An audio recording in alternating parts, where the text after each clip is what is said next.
안녕하십니까. 고려대학교 안암병원 뇌신경센터 이찬영이라고 합니다. 오늘 말씀드릴 내용은 고령사회, 그다음에 이제 치매의 사회적 파급 효과에 대해서 말씀을 드리고, 그다음에 많은 분들이 이제 예방에 대해서 많이 생각을 하실 거예요. 그리고 이제 초기 치매를 어떻게 정의하느냐, 경도인지 장애라는 것도 있던데 그게 도대체 뭐냐, 이거에 대해서 첫 번째 강의를 시작하도록 하겠습니다. 우리가 이제 치매, 왜 치매가 이렇게 문제가 될까라고 생각을 하시면 처음에 이제 꼭 생각을 하셔야 되는 부분이 고령 사회라는 것입니다. 그래서 우리나라에서는 지금 이제 고령화 사회, 고령 사회, 초고령 사회 이렇게 이제 사회적으로 이러한 것들을 나누게 되는데요. 그 중에서도 65세 이상의 인구 비율이 전체 인구 비율의 7% 이상이 되면 고령화 사회라고 얘기를 합니다. 그리고 14% 이상이 되는 시점을 바로 고령 사회라고 얘기를 하고요. 우리나라의 경우에는 2000년도에 이미 고령화 사회에 진입을 했고, 그다음에 2017년도에 고령 사회에도 진입을 했습니다. 이제는 초고령 사회를 향해서 가고 있는데, 대체적으로 봤을 때 2025년 이제 초고령 사회에 진입할 걸로 하고, 전체 인구의 20% 이상, 그러니까 인구 돌아다니시는 분들의 5분의 1이 65세 이상의 노인이 되는 시점을 우리가 초고령 사회라고 부르는데, 2025년으로 잡고 있고, 하지만 여기서 또 예기치 못한 변수가 더 들어온 것이 우리 이제 그 출산율이 많이 떨어지면서 전체 인구 대비 노인 인구가 훨씬 더 빠르게 증가하는 그러한 일이 벌어지고 있습니다. 그래서 이거보다 더 빠르게 초고령 사회에 진입하지 않을까 생각을 하고 있습니다. 그럼 초고령 순위가 어느 정도 될까? 그리고 우리나라는 어느 정도 이제 저희 문제가 있을까라고 생각을 하면, 이 그래프를 보시면 아시겠지만 우리가 고령화 순위를 점점 하면서 아까 말씀드렸던 시기에 고령화 사회, 고령 사회, 초고령 사회로 가는데, 불과 이게 28년밖에 걸리지 않는다는 것이죠. 그렇기 때문에 다른 선진국들은 100년 이상 걸리는 거에 비해서 우리는 28년 만에 그냥 일반적인 오래 살지 못하던 사회에서 초고령 사회까지 급속도로 이동을 하고 있고, 아무래도 2020년, 2030년 이후에는 우리나라가 세계 3대 노인 국가 중에 하나로 이제 될 것으로 그렇게 예측을 하고 있습니다. 치매 유병률을 보시면 전 세계적으로 보통 8에서 10% 정도의 환자들은 치매에 있다고 얘기를 합니다. 그럼 뭐 전체적으로 뭐 인종이나 아니면 나라에 관련 없이 한 8에서 10% 정도가 나오는 거예요. 그렇게 되면은 노인 인구가 점점 늘어나면 어떤 일이 벌어지느냐? 같이 인구의 비율에 비례해서 치매가 발생을 하게 됩니다. 그래서 현재는 뭐 75만 명에서 80만 명 정도를 잡고 있고요. 2030년 정도 되면 이제 100만이 넘어갈 것으로 보고 있습니다. 이러한 것들이 우리 사회에 있어서는 굉장히 큰 문제를 야기할 것이다 라고 생각을 하고 있습니다. 이는 그냥 산술적으로 결국 겪게 되는 일이 된다는 것이죠. 그 새로운 치료법이 생기지 않는다면. 그런데 문제는 치매라는 병 자체가 고혈압, 당뇨, 고혈압, 당뇨 같은 경우는 이거보다 훨씬 많은 인구가 그 유병 인구로 있습니다. 그런데 왜 그것들에 대해서는 얘기가 없고 치매에 대해서는 이렇게 얘기가 많느냐? 치매라는 병을 생각해 보시면 항상 혼자 뭔가 이렇게 그 병을 치료할 수가 없고 누군가의 도움을 필요로 하게 되죠. 그래서 요양이 필요하다든지 조호가 필요하다든지 이런 일이 벌어집니다. 즉 가족 구성원 중에서 한 명이 또 노동력 상실이 올 가능성이 굉장히 크다는 것이죠. 한 명의 노인을 보기 위해서 한 명의 젊은이가 노동력 상실이 올 가능성이 크다는 의미입니다. 거기에 여러 가지 치매 약제라든지 이런 것들이 굉장히 비싼 것들이 많고, 치료함에 있어서 요양원이라든지 이렇게 기거하면서 해야 되기 때문에 사회적인 인프라가 많이 소용이 되고 돈이 많이 소요가 됩니다. 암이나 심혈관 질환, 여러 가지 당뇨병 이걸 다 합치더라도 치매에 들어가는 비용보다 훨씬 적게 들어갈 거라 이렇게까지 예측을 하고 있습니다. 그래서 국가적으로는 치매가 굉장히 문제의 병이다라고 이제 인식을 하고 있고, 치매 관리 5개년 계획을 수립해서 항상 보고하게끔 보건복지부에서 법으로 정해져 있습니다. 그리고 치매 관리법이 정해져 있고요. 어떠한 당일 질환에 대해서 이렇게 관리법을 만들고 하는 예는 거의 없습니다. 몇몇 가지 빼놓고는. 그래서 이러한 것들이 국가적인 관심으로 해서 이루어지고 있다. 그리고 요 이제 저번 정부에서는 치매 국가 책임제라는 이름으로 해서 또 이것들을 굉장히 강하게 밀어붙였던 그러한 그 정책들도 있었습니다. 어르신들을 대상으로 저희가 이제 그 어떠한 병이 제일 싫으신가를 한번 그 설문조사를 한 적이 있어요. 설문조사를 했었더니 그 중에서 암을 제치고 치매가 제일 걸리기 싫은 병. 특히 젊은이들까지 다 들어오면 암이 제일 무서운 병이라고 대답을 하지만 60대 이상에서 설문조사를 해보면 치매가 가장 무서운 병이다. 이렇게 이제 생각을 하실 정도로 치매는 이제 온 국민의 이런 관심사가 되었고 그다음에 가장 두려워하는 병이 된 게 사실입니다. 여기까지가 이제 치매, 왜 노인 인구하고 치매랑 왜 관련이 있느냐. 결국은 어느 정도의 유병률을 갖고 있기 때문에 노인 인구가 증가하면 치매 인구도 같이 증가한다. 그래서 돈이 많이 들고 사회적으로 많은 문제를 야기할 수 있기 때문에 우리가 치매는 굉장히 생각을 하고 관리를 해야 한다. 이런 것들을 알려드렸습니다. 다음 얘기할 것은 이제 치매에서도 치매 전 단계라고 얘기를 하는 단계가 있습니다. 바로 경도인지 장애라고 부릅니다. 예, 이러한 경우는 경도자가 붙었으니까 이게 별게 아니겠지라고 생각을 하시는 경우가 있는데 전구 증상으로서도 의미가 있기 때문에 이 치매에서 또는 치매 환자를 보는 의사에게도 그렇고 환자, 그다음에 보호자에게도 굉장히 의미를 갖는 그러한 질환이라고 보시면 될 것 같습니다. 자, 경도인지 장애라는 거는 굉장히 좀 주관적인 그 이제 진단 기준을 갖고 있습니다. 왜냐하면은 이게 예전에 이제 우리가 뇌를 뒤다보지 못하고 뇌를 연구를 잘 못했을 때는 이게 그냥 말로 어떻게 보면은 그냥 정의를 해서 좀 두루뭉실한 그런 정의를 갖고 있거든요. 지금 현재도 마찬가지입니다. 치매가 있지는 않지만 인지기능 저하가 있는 사람들을 통틀어서 우리가 치매 전구기에 해당한다고 판단을 하고 경도인지장애라고 정의를 합니다. 하지만 아까도 말씀드렸듯이 이게 전구기, 암에서도 암의 전구기가 있잖아요. 그걸 발견하면 어떻게 될까요? 금방 치료도 할 수 있고 어떻게 보면 굉장히 좋게 만들 수도 있죠. 그 알아만 볼 수 있다면. 그렇죠? 마찬가지입니다. 경도인지 장애에서도 우리가 정확히 진단하고 이거에 대한 치매를 일으키는 원인을 교정해 준다면 굉장히 좋은 그러한 결과를 얻을 수가 있겠죠. 그렇기 때문에 경도인지 장애가 그게 별거 아니야가 아니라 이거를 정확하게 잘 진단하고 치료를 해야 된다는 얘기가 되겠습니다. 그래서 이제 처음에는 우리가 이제 그 환자나 보호자가 분명히 보호자나 환자 중에서 기억력 장애를 호소를 해야 합니다. 진단 기준상.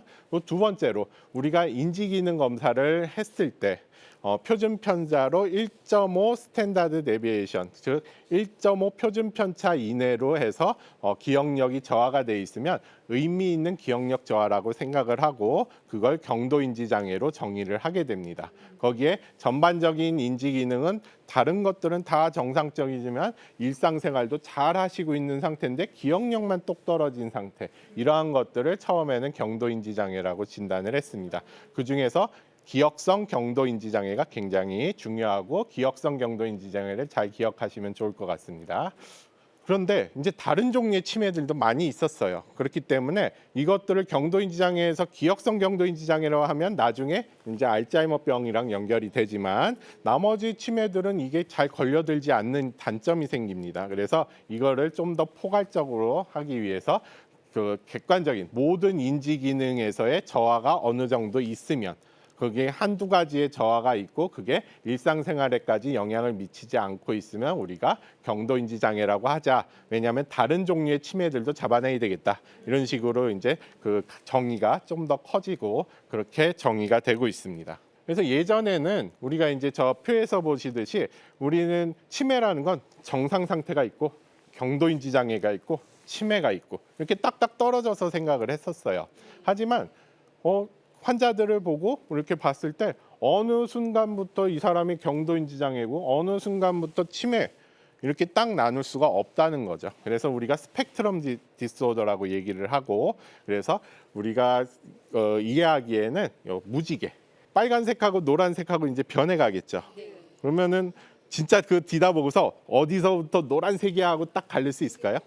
없죠. 어떤 사람은 여기부터 노란색 같고 어떤 사람은 여기서부터 노란색 같고 이런 식으로 이제 나타나는 병이 바로 알츠하이머병 치매라는 것들이 이제 많이 이제 알려지게 되고, 그래서 요거를 이제 조금 더 스펙트럼을 보게 하게 한다든지 아니면 증상을 따라서 아직은 임상적인 문제가 없는 알츠하이머병, 그다음에 이제는 경도인지 장애를 일으킨 알츠하이머병, 치매를 일으킨 알츠하이머병, 이런 식으로 이제 나누려고 하고, 그게 이제 더 커지고는 알츠하이머병에서는 정상 상태와 경도인지 장애, 그다음에 치매 상태가 있다, 이런 식으로까지 이제 개념이 확장이 점점 되게 됩니다. 그 얘기는 뭐냐? 경도인지 장애가 쉽게 보면 안 되는 병이다라는 것들을 알려주고 있는 것이죠. 정상 노인들이 있으면 이분들이 주관적 인지장애, 나 기억력 좀 떨어진 것 같은데 해가지고 막 열심히 가서 검사를 하셨더니 정상이래요. 나 기억력 떨어진 것 같은데 나이를 먹어서 그런가? 뭐 이렇게 이제 건망증이나 뭐 이런 것들이죠. 근데 요 부류 중에서 어떤 부류는 이제 진짜로 경도인지 장애로 갑니다. 여기서 이제 경도인지 장애 상태로 기억력이 자꾸 떨어져서 메모도 좀 하고 그래도 일상생활은 어떻게든 버텨 나갔는데 어느 순간 일상생활이 무너져요. 뭐 이런 거 잘 하셨던 것들도 못 하고 살림도 못 하게 되고, 아니면은 뭐 어디 뭐 시장에 가서 뭘 사오라 그랬는데 계속 다른 걸 사오시거나 같은 걸 자꾸 사오신데, 두부만 매일 사다 놔서 뭐 냉장고에 두부가 쌓여 있다든지 이런 경우도 있습니다. 이런 식으로 일상생활에 장애가 나타나기 시작하면 그걸 우리가 디멘치아, 즉 치매라고 부르게 되는 것입니다. 근데 아까 어떤 경도인지 장애를 좀 기억하라고 말씀을 드렸죠? 네, 맞습니다. 기억성 경도인지 장애, 영어로 할 때는 암네스틱 마일드 코그니티브 임페어먼트라고, 암네스틱이라는 게 이제 기억성이라는 소리입니다. 그래서 왜 이게 중요하냐? 학자들이 많이 연구를 해봤어요. 그랬더니 기억성 경도인지 장애, 그러니까 검사를 했는데 다른 기능들은 다 멀쩡하고 기억력만 똑 떨어져요, 환자분이. 그러면 뭐 기억력만 좀 떨어졌으니까 괜찮습니다 하고 보내는 게 아니라, 보통 우리가 검사를 했을 때 정상이었던 사람들은 치매가 다음 해에 발병할 확률이 1에서 2%도 안 됩니다. 근데 검사를 했더니 기억이 떨어져 있었어요. 입원을 했더니 한 해에 15% 정도가 치매로 계속 바뀌는 거예요. 그래서 4년에서 5년이 지나면 절반 이상이 치매로 가버리는 겁니다. 한 10년 지났더니 80% 이상이 다 치매로 갔어요. 그러면 이게 치매 진짜 전구기가 뭐예요? 기억성 경도인지 장애구나. 이런 것들이 이제 머릿속에 들어오게 되죠. 이 사람들 빨리 찾아내서 치료를 잘 해줘야 되겠다. 이런 생각들을 하게 되는 것입니다. 그래서 바로 그것이 바로 기억성 경도인지 장애라는 것이죠. 그러면 이제 나중에 또 다음 시간에 배우시겠지만 치매와의 차이점은 뭘까요? 여태까지 힌트가 좀 나오셨던 것 같은데, 예를 들어서 막 정신이 딴 데 팔려서 내가 버스를 타고 가다가 길을 잊어버렸어요. 그랬더니 눈을 뜨고 보니까 벌써 정류장을 몇 개를 지나쳤어. 그래서 그럼 어떻게 하셨어요? 라고 물어보는 게 되게 중요하죠. 어르신이 나 그냥 길 잊어버려서 경찰이 나 세워가지고 데려다 줬어요. 이러면 문제가 있죠. 근데 내가 그래가지고 반대편으로 가서 버스를 다시 타가지고 여길 와서 이렇게 돌아왔더니 내가 2시간이 걸린 거야. 그날 몇 월 며칠 날 내가 뭐 하러 갔었는데 이런 일이 벌어졌어. 막 얘기하시는 분들도 있거든요. 그런 분들은 어떻게 했어요? 딴 생각했구나. 네, 문제가 있었던 거죠. 근데 본인이 다 알아요. 내가 어떻게 길을 잊어버렸는지, 어떻게 해왔는지 이런 것들을. 그래서 이제 그런 식으로도 좀 구분이 가능한 것이죠. 그래서 지금 말씀드렸던 거는 일상생활 정도가 장애가 있다는 거는 굉장히 또 그것도 역시 주관적인 거기 때문에 함부로 믿을 수가 없다. 그러면은 결국은 이제는 병원에서 하는 많은 이제 다른 검사들과 함께 해서 치매를 진단을 해야 되고, 경도인지 장애도 마찬가지입니다. 그냥 섣불리 하는 것보다는 우리가 이제 여러 가지 객관적인 검사들을 통해서 이분이 치매가 있고 없고를 확실하게 아는 거, 이런 것들이 중요할 것 같습니다. 그래서 아무래도 이제 그 경도인지 장애가 치매의 전국이기 때문에 여러분들이 증상이 가볍더라도 결코 좌시하지 말고 지금 필요하다면 정확한 진단과 그다음에 그거에 대한 여러 가지 대책을 세우셔야 된다까지 알아봤습니다. 지금까지 경청해 주셔서 감사합니다.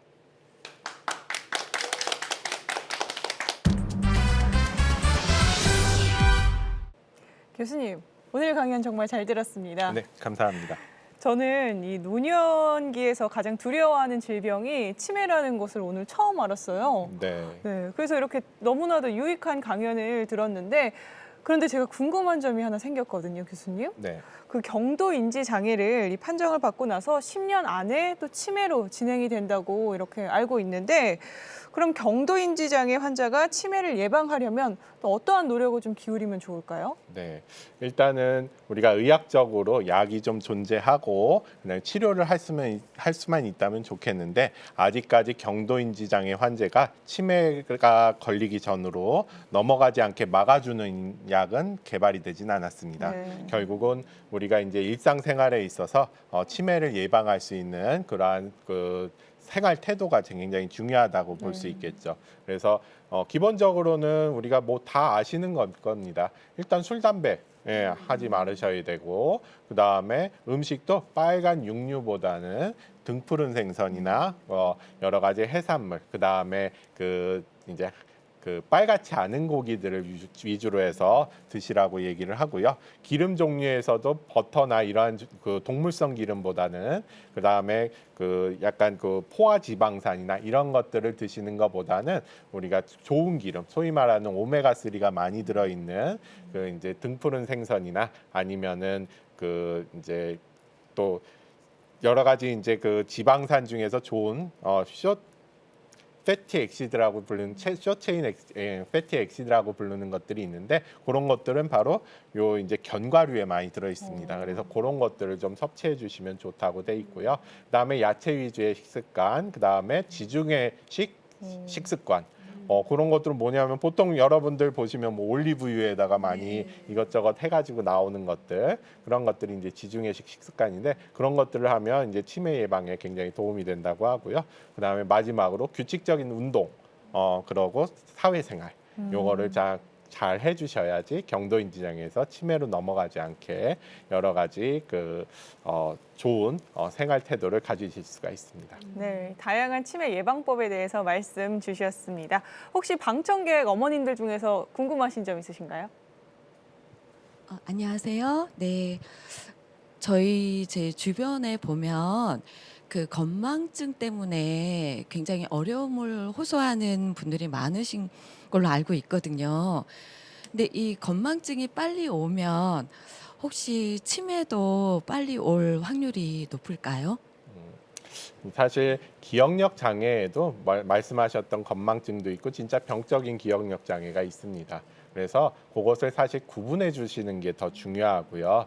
우리가 이제 건망증 같은 경우는 너무 일이 많거나 스트레스 많거나 잠을 못 자거나 피곤하고 이럴 때도 굉장히 잘 생깁니다. 그래서 이게 이제 젊은이들한테도 역시 건망증이라는 거는 잘 생기게 되고 대신에 이제 본인이 그러한 실수에 대해서 굉장히 작은 부분을 까먹는다. 이러면은 건망증일 가능성이 큽니다. 그리고 본인의 실수를 곧바로 인지를 한다. 그렇게 되면 또 건망증일 가능성이 큽니다. 대신에 이제 병적인 치매 같은 경우는 기억력도 많이 떨어지는 것뿐만 아니라 본인이 그걸 잘 인정하지 않고 그러한 일이 있었다는 것, 큰 거 자체를 까먹는다는 것이죠. 그러니까 약속은 있었는데 내가 언제 나가지?